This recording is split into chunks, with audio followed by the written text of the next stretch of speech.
Frédéric Vincent a créé la méthode zéro mental d'hypnose en 2006. Au départ, il s'agissait d'une combinaison de techniques visant à faire le silence dans sa tête et à sortir de l'hypnose mentale quotidienne.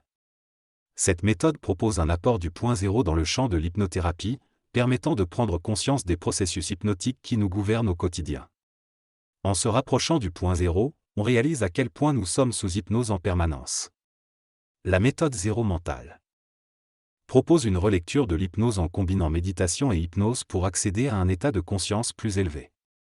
Dans cette discussion, il est question du fait de rêver dans un rêve et de la perception que l'on a lorsqu'on est dans un rêve. L'intervenant explique qu'il peut être conscient de son rêve et le guider pour se réveiller, mais il n'a pas l'impression d'être aussi présent que lorsqu'il est réellement éveillé.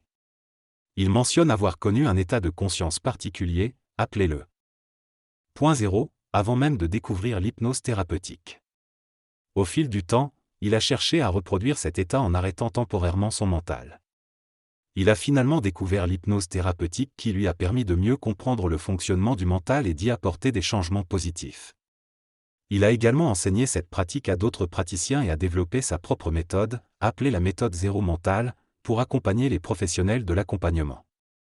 Depuis 2015, j'ai travaillé principalement sur le développement de la méthode zéro mental pour les praticiens. Un livre de près de 600 pages a même été publié pour expliquer en détail cette méthode. J'ai continué à accompagner le grand public dans leur évolution à travers le Centre d'évolution zéro mental. Depuis l'âge de 19 ans, j'ai réalisé que le mental avait un pouvoir d'hypnose sur nous, ce qui m'a poussé à chercher des solutions pour apaiser ma propre tête. J'ai essayé différentes approches, mais sans résultat, jusqu'à ce que j'expérimente une expérience où le mental était complètement annulé. Cette expérience m'a fait réaliser que je ne suis pas le mental, et j'ai continué à étudier les enseignements de maîtres spirituels pour approfondir cette compréhension. J'ai développé différentes techniques pour retrouver cet état de silence mental, regroupé dans la méthode zéro mental. J'ai ensuite commencé à accompagner les praticiens dans leur processus de changement et à les aider à se libérer des programmes mentaux. Au fil du temps, la méthode zéro mental s'est peaufinée et est désormais reconnue pour son efficacité. Cette discussion porte sur la quête d'une compréhension plus profonde de soi-même et de la nature de l'esprit. L'interlocuteur exprime le désir de sortir du modèle de pensée traditionnel et de vivre une expérience plus authentique. Il aborde également le concept de l'hypnose thérapeutique et de son utilisation pour accéder à des niveaux plus profonds de conscience. Le point central de la conversation semble être la remise en question des croyances et des identifications habituelles, afin d'atteindre un état de conscience plus pur et de se libérer des limitations mentales. L'interlocuteur exprime également un certain niveau d'inquiétude quant à la perspective de ne plus avoir d'identité distincte si toutes les couches superficielles de la pensée et des émotions sont retirées. Cependant, il est souligné qu'être libre de ces conditionnements permet de réaliser notre réelle nature et d'accéder à une certaine forme de liberté intérieure. Le concept de spiritualité est également abordé, où la véritable spiritualité est distinguée des concepts et des croyances superficielles souvent associées à ce terme. La spiritualité consiste à distinguer le vrai du faux et à se libérer des illusions pour retrouver notre véritable nature. Cela peut être réalisé rapidement par des prises de conscience, mais le travail sur soi peut prendre toute une vie. Il est important de ne pas tomber dans le piège de la confusion et de croire que l'on a atteint l'essence de qui nous sommes, car il y a toujours de nouveaux paliers à franchir. Par exemple, on peut se rendre compte que l'on n'est pas le penseur, mais seulement un observateur de nos pensées. De même, on peut réaliser que l'on n'est pas le décideur de nos émotions ou de nos mouvements. Il est possible d'expérimenter ces concepts par des exercices simples qui permettent de se défaire de l'hypnose. De l'identification à nos pensées et à nos actions. Ce cheminement vers le zéro mental peut être bénéfique pour les thérapeutes, qui doivent explorer leur propre intériorité afin d'accompagner au mieux leurs patients. Cependant, il n'est pas nécessaire d'atteindre la fin de ce cheminement pour commencer à maîtriser le zéro mental, et il peut y avoir une fin à la thérapie une fois que l'identification aux pensées et aux émotions est dépassée. Lorsqu'il s'agit de notre corps, il peut digérer certaines choses rapidement, mais il a du mal à digérer lorsque des identifications et des histoires se construisent autour de cela. En thérapie, ce sont nos illusions et notre mental qui sont traités, ce qui rend les choses intéressantes car les gens qui viennent en thérapie sont profondément hypnotisés. Savoir intellectuellement que ce n'est qu'un rêve et le savoir viscéralement peut changer la manière d'aborder la souffrance. En thérapie, il est possible d'accélérer le changement, mais il faut prendre en compte les croyances du thérapeute et adapter l'approche en fonction de chaque individu. Il est possible de réveiller l'autre rapidement, sans avoir besoin d'attendre des années. Le changement rapide consiste à aller à l'essentiel et utiliser des raccourcis, mais il ne s'agit pas de changer l'autre à tout prix et le plus rapidement possible.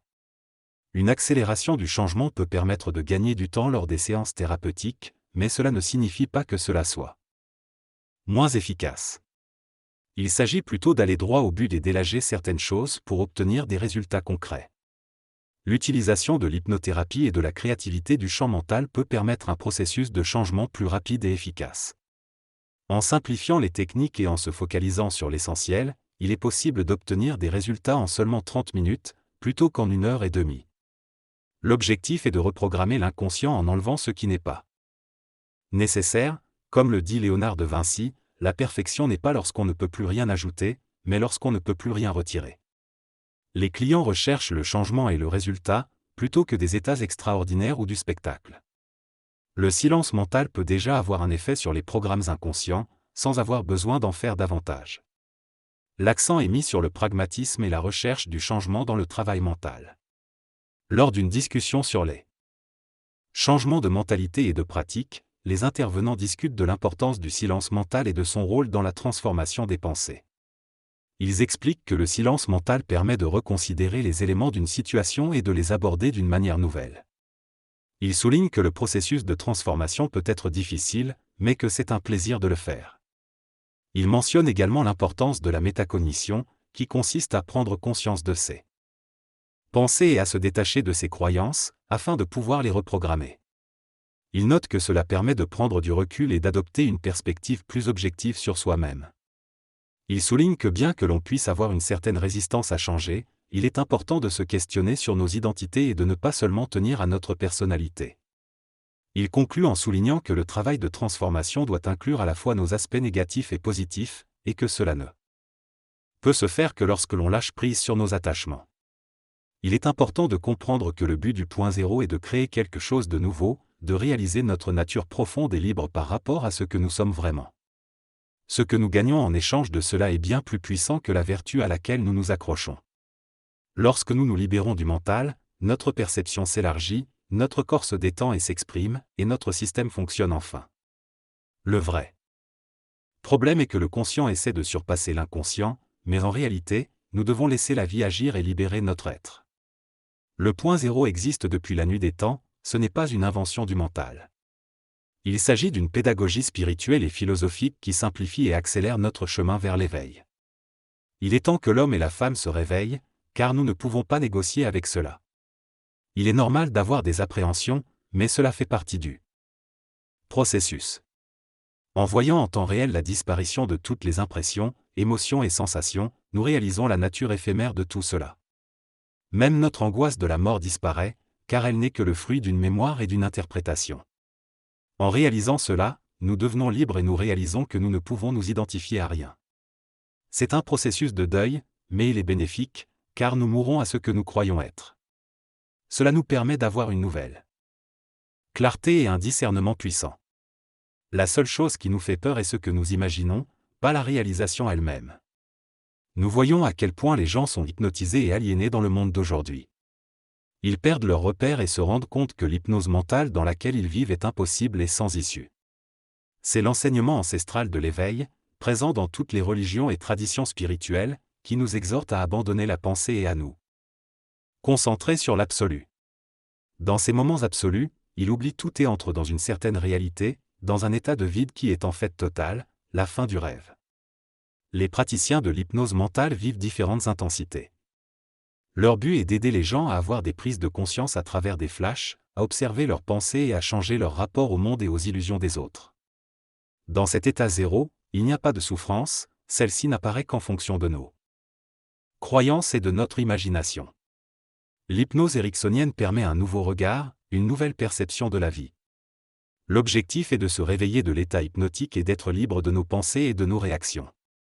Les problèmes concrets peuvent nous déresponsabiliser, mais en réalité, ils sont le résultat d'une hypnose mentale négative qui nous pousse à nous auto-détruire et à détruire les autres. Il est important de prendre nos responsabilités et de se sauver soi-même avant de pouvoir gérer le monde. La vie se prend soin d'elle-même, les pensées pensent et les sentiments s'échangent, la vie continue d'opérer avec une nouvelle notion d'identification. Dans cette conversation, il est question de la complémentarité entre la prise de responsabilité et la recherche de transcendance. L'idée est que l'on peut s'occuper des autres et interagir avec eux tout en se concentrant sur le développement personnel. Il est souligné qu'il n'y a pas de lien direct entre la recherche de transcendance et l'irresponsabilité. D'autres sujets abordés incluent l'écologie, les dépendances et l'utilisation de l'hypnothérapie et du zéro mental pour aider les personnes en difficulté. Il est précisé que le zéro mental fonctionne comme un levier pour changer les mémoires problématiques et qu'il n'est pas une solution magique, mais plutôt un outil complémentaire à d'autres méthodes thérapeutiques. Finalement, il est souligné que la limite se situe en nous-mêmes et que le zéro mental est un champ de potentiel illimité.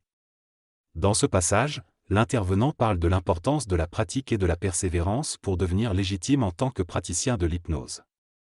Il conseille aux débutants de ne pas se mettre trop de pression et de se concentrer sur les petites choses qui peuvent déjà aider leurs clients. Il souligne également que même si parfois les résultats ne sont pas immédiatement visibles, il se passe toujours quelque chose pendant une séance d'hypnose. Enfin, il recommande un livre intitulé Le livre vert de Denise Argadon qui, selon lui, offre une perspective unique sur la vie et le réel. Le narrateur exprime sa gratitude envers Eric pour avoir pris le temps de discuter avec lui. Ils ont abordé différents sujets, ce qui a permis au narrateur de voir le monde différemment. Ils ont discuté de l'hypnose et des histoires que l'on se raconte. Le narrateur remercie également les auditeurs et leur propose des livres à commander ou différentes façons de travailler avec lui, comme le coaching et la supervision. Il mentionne également un programme pour les débutants et une formation en ligne sur la communication non verbale et les émotions. Il encourage les auditeurs à noter le podcast et leur souhaite une belle journée.